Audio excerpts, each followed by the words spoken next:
జీ5 app download చేసుకుని పూర్తి ఎపిసోడ్లని ఉచితంగా చూడండి. వెల్ డన్ అభిరామ్ గారు, సూపర్. మీ తెలివికి నా జోహార్లు, మీ టాలెంట్కి సెల్యూట్ చేస్తున్నాను.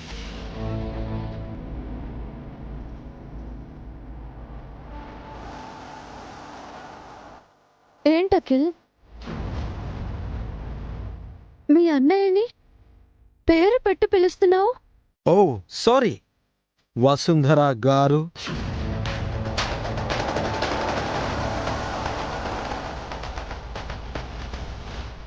ఈ అన్నయ్య మా అన్నయ్యేనా? మీరు నా వదినేనా?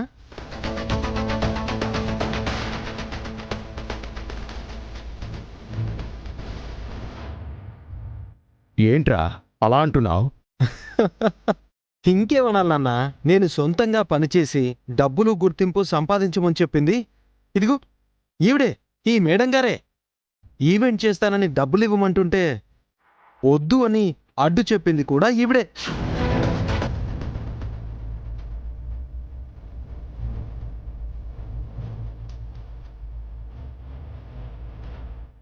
ఇక ఈయన గారికి నేను ఎదగడం అస్సలు ఇష్టం లేదు.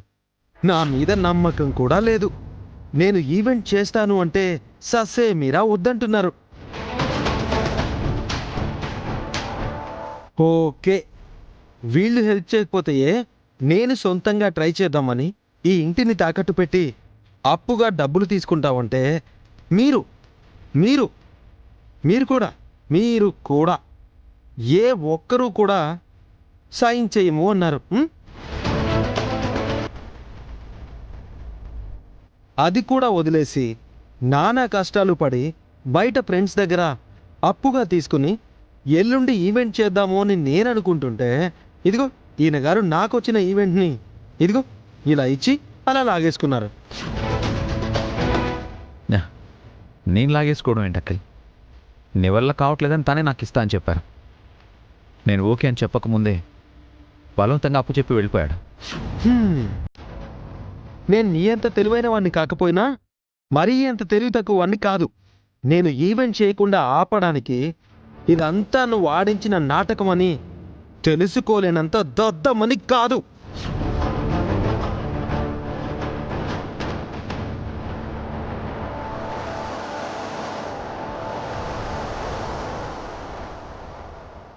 నాటకం ఏంటఖిల్?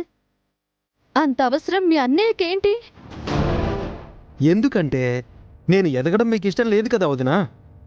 ఆయన గారి నాటకంలో మీ స్క్రీన్ ప్లే కూడా ఉందని నాకు తెలుసు. మీ ఇద్దరూ కలిసి నాపై భారీ కుట్ర చేశారు.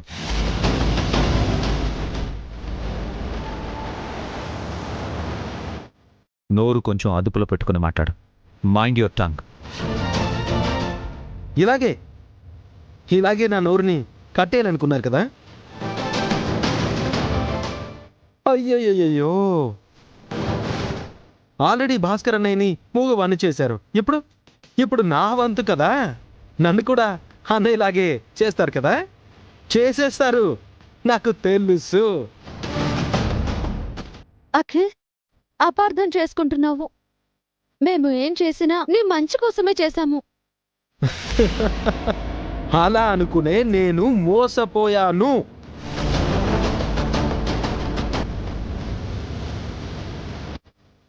నాకేంటి, అమ్మా నాన్నల్లాంటి అన్నయ్య వదినున్నారు. నా బాగోగుల గురించి, బతుకు గురించి, భవిష్యత్తు గురించి వాళ్లే చూసుకుంటారు అని అపోహపడ్డాను. నిజంగానే మీరు నా మంచే కోరతారని అపార్థం చేసుకున్నాను వదినా. కానీ ఇప్పుడిప్పుడే అసలు విషయాలు, మీలోని విషయాలు తెలుస్తున్నాయి. లేదఖిల్, అభి వసు అలాంటి వాళ్ళు కాదు. నీకు అనుభవం లేదని, ఒకేసారి అంత పెద్ద ఈవెంట్ చేస్తే నష్టపోతావని, మెల్లగా నువ్వు ఒక్కొక్క మెట్టు ఎక్కాలని వాళ్ళు అనుకున్నారు. అదే నిజమై ఉంటే నాకొచ్చిన ఈవెంట్ని నా వెనకుండి నాకే వచ్చేటట్టు చేయించొచ్చు కదా.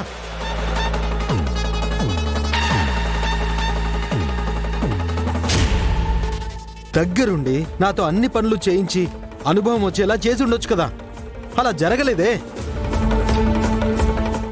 నా ఈవెంట్ని ఈయన గారు తీసేసుకున్నారు కదా. అవునభి, ఈ ఈవెంట్ని నువ్వు అఖిల్తో చేయించుంటే బాగుండేది. తెలిసి మాట్లాడుతున్నావా లేక తెలియక మాట్లాడుతున్నావా అన్నయ్య? నేర్చుకోవాలంటే చిన్న చిన్న ఈవెంట్స్ తోటి స్టార్ట్ చేయాలి.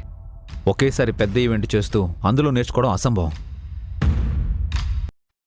అయినా మీ ఇద్దరూ కలిసి ఒకసారి ఈవెంట్ చేయాలనుకున్నారు కదా, ఏమైంది? హారిక వల్ల 50 లక్షల లాస్ వచ్చింది. ఆ విషయం తెలిసే మాట్లాడుతున్నారా?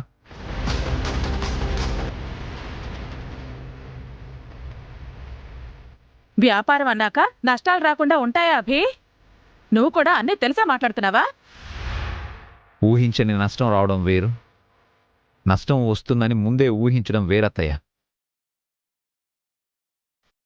పిల్ల కాలంలో ఈత నేర్చుకోవాలి గాని ఒకేసారి సముద్రంలో ఈదుతాను అంటే మునిగిపోతాం.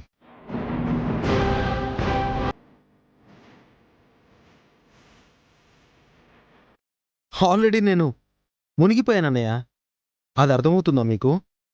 ఈ భాస్కర్ అన్నయ్య, పావని వదినలాగే నేను హారిక కూడా మీకు లైఫ్ లాంగ్ పని మనుషుల్లా ఉండాలి, అంతే కదా?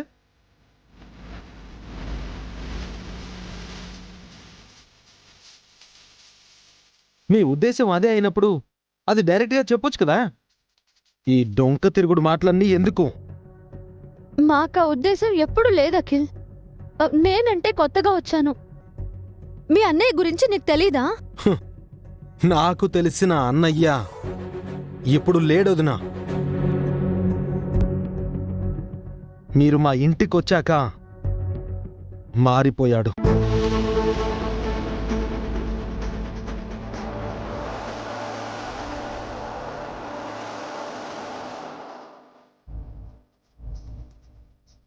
మీరు మా అన్నయ్యని మార్చేశారు.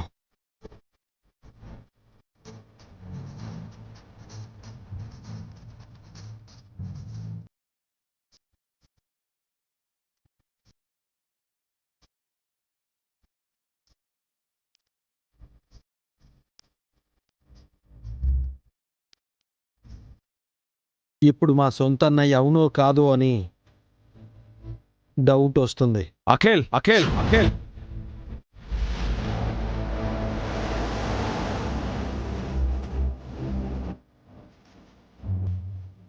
జీ5 యాప్ డౌన్లోడ్ చేసి అన్ని ఎపిసోడ్స్ పూర్తి ఉచితంగా చూడండి.